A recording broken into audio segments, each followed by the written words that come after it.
اعلیٰ حضرت عظیم البرکت مجددی رضی اللہ تعالی ارشاد فرماتے ہیں اٹھا دو پردہ دکھا دو جلوہ کہ نور باری حجاب میں ہے، اٹھا دو پردہ دکھا دو جلوہ کہ نور باری حجاب میں ہے، زمانہ تاریک ہو رہا ہے کہ مہر کب سے لگا آج بریلوی کا جلسہ یہ اٹھک بیٹھک مسلمانوں یہ ہمارے اطراف میں بھٹیا نہیں ہوتا ہے، آج ان کے یہاں جو جلسہ ہوتا ہے ایک بھی نوجوان ووٹ بینک نہیں کرتا ہے، ایک بھی نوجوان کو میلے میں نہیں پائیں گے، وہ اٹھک بیٹھک نہیں کریں گے، اپنے خطیب کی تقریر مکمل سن کر کے جائیں، لیکن ہمارے یہاں یہ افراتفری کا ماحول یہ بنا ہوا ہے، کیوں؟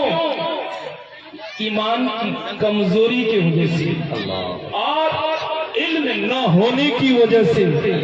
اعلیٰ حضرت عظیم البرکت مجدد دین و ملت فاضل بریلوی رضی اللہ تعالیٰ نام تو خوب سنے، اتنا نہ سنے، ہمارے علماء نے خوب سنا اور خوب پڑھے، لیکن اعلیٰ حضرت کی ذات کو ہم اور آپ نہیں سمجھ سکتے، بڑے بڑے پیر نہیں سمجھ پائے، اس دنیا کے اچھے اچھے محدث نہیں سمجھ پائے اعلیٰ حضرت کی ذات۔ اور آپ تھے کیسے؟ پتلے دبلے، آپ پتلے دبلے تھے، بالکل شور و گول نہیں کریں گے، میں زیادہ گرم نہیں ہوں یہاں پر، تھوڑی دیر سماعت کیجیے، پتلے دبلے، لیکن عشق کا یہ معاملہ اللہ اکبر کہ ساری رات پیارے اعلیٰ حضرت کی کیسے گزرتی تھی۔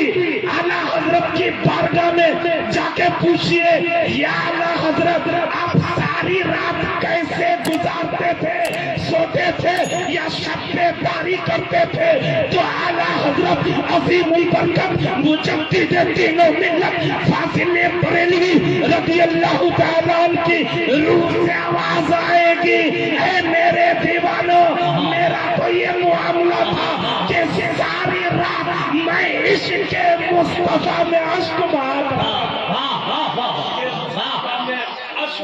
کرتا تھا، ساری رات درود و مصطفیٰ میں لگے ہوئے رہتے تھے، پڑھتے تھے، لیکن آج ہمارا یہ ماحول ہے، ہمارا یہ معاملہ ہے کہ اگر نماز کے لیے کہا جائے تو ہم جلدی تیاری نہیں کر پاتے ہیں، دیگر کاموں کے لیے ہماری تیاری بہت جلدی ہو جاتی ہے۔ اعلیٰ حضرت عظیم البرکت مجدد دین و ملت فاضل بریلوی رضی اللہ تعالیٰ ارشاد فرماتے ہیں اٹھا دو پردہ دکھا دو جلوہ کہ نور باری حجاب میں ہے، زمانہ تاریک ہو رہا ہے کہ مہر کب سے نقاب میں ہے، انہی کی بو مایا سمن ہے، انہی کا جلوہ چمن چمن ہے، انہی سے گلشن مہک رہے ہیں، انہی کی رنگت گلاب میں ہے، کھڑے ہیں منکر نکیر سر پہ نہ کوئی حامی نہ کوئی آواز، پتا تو آ کر میرے پیغمبر کے سخت مشکل جواب میں ہے، خدا قہار ہے غضب پر کھلے ہیں بدکاریوں کے دفتر، بچا لو آ کر شفیع محشر تمہارا بندہ عذاب میں ہے، کریم اپنے کرم کا صدقہ لائن بے قدر کو نہ شرما، تو اور رضا سے حساب لینا، رضا بھی کوئی حساب۔ نعرہ تکبیر، نعرہ رسالت، خواجہ کا ہندوستان، ان الدین عند اللہ الاسلام، بے شک دین اللہ کے نزدیک اسلام ہے۔ نوجوان بی بی کھڑی ہو کر کے پانی پیتی ہے، نوجوان بیٹی کھڑی ہو کر کے پانی پیتی ہے، بھائی کھڑے ہو کر کے پانی پیتا ہے، بھائی کھڑے ہو کر کے چائے پیتا ہے، نوجوان بیٹا کھڑے ہو کر کے چائے پیتا ہے۔ کیا مذہب اسلام کھڑے ہو کر کے پانی پینے کی اجازت اگر دیتا ہے، شریعت مصطفیٰ میں ہے تو خود کھڑے ہو کر کے کھائیے، خود کھڑے ہو کر کے پیئے۔ مسلمانوں علماء فرماتے ہیں، مفتیان دین فرماتے ہیں کہ کوئی شخص اگر بھول کر کھڑے ہو کر کے پانی پی لیا تو اس کے بعد اس کو یاد آیا کہ میں تو کھڑا ہو کر کے پانی پی لیا، تو پھر حکم کیا ہے کہ وہ اپنی انگلیوں کو حلق میں ڈالے اور الٹی کرے، حلق میں ڈالے اور الٹی کرے. یہاں نوجوان آسانی سے کھڑے ہو کر کے پانی پی لیا. آئیے تھوڑی دیر میں ادھر چلوں، زیادہ دیر نہیں رکوں گا اس لیے کہ بلائے ہوئے مہمان بھی ہیں. چلیے آج ہماری نوجوان بیٹیاں ہیں. اے مسلمانوں، حیرت ہے، ہم جلسہ کو بیٹھ کر کے سنتے ہیں. بیٹی بالغ ہو گئی ہے، باپ کو چاہیے کہ بیٹی کے اوپر مکمل نظر رکھے، ماں کو چاہیے کہ بیٹی کے اوپر مکمل نظر رکھے. کیسی نظر رکھنی ہے؟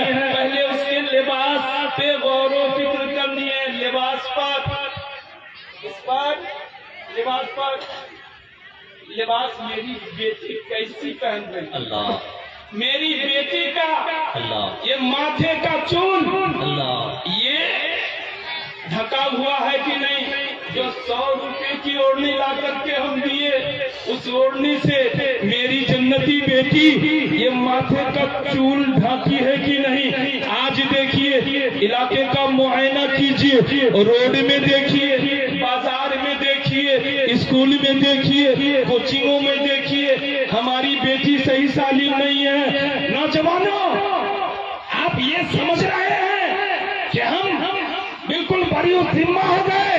اے باپ، آپ یہ سمجھ رہے ہیں کہ میری بیٹی انٹر کی تیاری کر کے انٹر پاس ہو گئی تو ہم بچ گئے؟ نہیں. اے باپ، اگر آپ کی بیٹی بے پردہ ہے تو قیامت کے دن اس باپ کو جہنم کی آگ میں کھڑے ہو کر کے جواب دینا پڑے گا. اس لیے کہ ان کی بیٹی دنیا میں بے پردہ چل رہی تھی، بے نقاب چل رہی تھی. اتنا بڑا پروگرام ہمارا آپ سماعت کر رہے ہیں. بڑے بڑے علماء سے ہم تقریر سنیں گے، بڑے بڑے شعراء سے ہم نعتیں پاک سماعت کریں گے، لیکن ہم لے کے کیا جائیں گے؟ کچھ بھی نہیں. ایک کان سے سننا ہے، دوسرے کان سے نکال دینا ہے. اسی لیے آج ہمارے گھر میں برکتیں ختم ہو گئی ہے. آج ہم اپنے آپس میں لڑ بیٹھتے ہیں. ان الدین عند اللہ الاسلام. مسلمانوں، مذہب اسلام پر اگر غور و فکر کر لو گے، جس دن مذہب اسلام پر غور و فکر کر لو گے تو انشاءاللہ تعالیٰ اس دن آپ کی زندگی میں چار چاند لگ جائے گا. آج اگر ایک گھر میں باپ پردہ ہے تو دوسرا دیکھ کے چڑھاتے ہیں. جی کیا کہتے ہیں؟ چڑھاتے ہیں. چڑھانے لگے ہیں. فلانوا تو ایسا ہے. اس طریقے سے بہت بڑکا صوفی صاحب بن گئے، بہت بڑکا قاضی صاحب بن گئے. مسلمانوں، کیا پرانے مقدس علماء سے نہیں سنے ہو؟ جب ایک گنہگار، ایک سیاہکار، ایک بدکار جب توبۃ النصوح پڑھ لیتا ہے تو اس کا سارا گناہ اللہ تبارک و تعالیٰ بخش دیتا ہے، اور ایسے بخش دیتا ہے کہ گویا کہ ابھی وہ پیدا ہوا. لیکن ہمیں توبہ پڑھنے کی نصیب نہیں. جب ایک انسان توبہ پڑھ کے راہ راست پر آ جائے تو اس کو چڑھاؤ نہ، اس کی قدر کرو، ان کی عزت کرو، اس لیے کہ اس نے توبۃ النصوح پڑھ لیا ہے. ہم مسلمان اس طریقے سے تباہ و برباد کیوں ہیں؟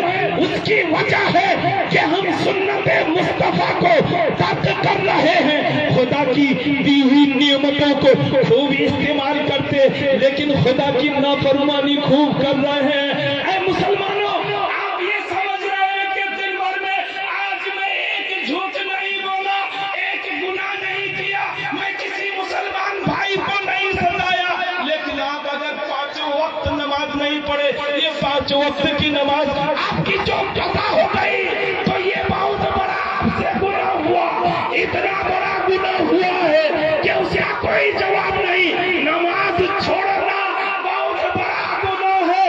آج ہمارے گھر کو دیکھ لیجئے، ہماری بیویوں کو نماز پڑھنے کی فرصت نہیں. بیویاں نماز نہیں پڑھتی، اور یقین جانیے چاہے وہ میری بیوی ہو یا آپ کی بیوی ہو یا کسی کی بیوی ہو، اگر گھر میں نماز نہیں پڑھتی ہے اس گھر میں برکت نہیں. اور اب جس گھر میں نمازی نہیں اس گھر میں برکت نہیں. آج میاں بہت کماتا ہے، اتنا نہ کماتا ہے کہ لاکھوں کا لاکھ کماتا ہے، دل اطمینان نہیں ہے، گھر میں برکتیں نہیں ہیں، پریشانی پر پریشانیاں ہیں، اس کی وجہ کیا ہے کہ بیوی نمازی نہیں ہے، بیٹی نمازی نہیں ہے، جس کی وجہ سے ہم پریشانیاں اٹھاتے ہیں۔ مسلمانوں جلسہ جلوس سن رہے ہیں، بڑی اچھی بات ہے، ہم اپنے آپ کو سدھارنے میں لگ جائیں، ہم اپنے آپ کو اس طریقے سے شریعت مصطفیٰ پر ڈھا دیں تو جب چلے تو دیکھنے والا یہی کہے کہ یہ دیوانہ مصطفیٰ جا رہا ہے، یہ کوئی عاشق اولیاء جا رہا ہے۔ بارگاہ الہی میں دعا ہے کہ اللہ تبارک و تعالی ہم لوگوں کو کہنے سننے سے زیادہ عمل کرنے کی توفیق عطا فرمائے۔ عدو چل کر خاک ہو جائے مگر ہم کو روا، جب تک دم میں دم ہے